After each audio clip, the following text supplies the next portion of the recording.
So guys, for the first step, you're going to head over to search and type in Registry Editor. Click on it, and then click on yes. And then once you're on this, you can follow everything that I'll be doing up here. So first, you want to expand HK local machine, then you want to expand software, and then you want to expand policies, and now you want to expand Microsoft. I'm going to make this a bit bigger. And now you want to expand Windows. And then once we expand Windows, we're now going to right click on Windows, and then click on New, and then click on Key. You want to call this key PowerShell. We're going to type in PowerShell. Spell it the exact same way how I did with the same capitals and lowercase, and then click on Enter. And now you're going to click on the PowerShell folder. And now this will appear on the right side.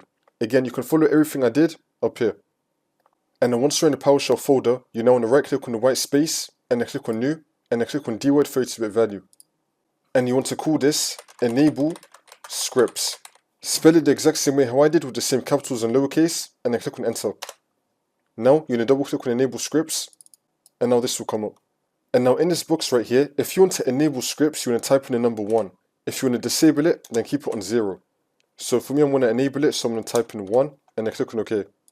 And then once you've done that, you now want to right click on the blank space again, and then click on New, but this time you're going to go with string value. Now once this comes up, you're going to call this Execution Policy. Again, spell it the same way how I did, same capitals and lowercase, and then click on Enter. And now you're going to double click on Execution Policy.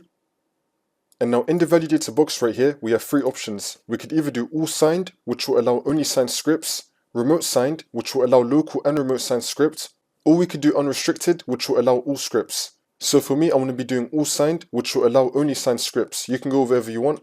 I'm going to type in all signed, and then click on OK. And now for the changes to take effect, we're now going to restart our computer, and then you should be good to go.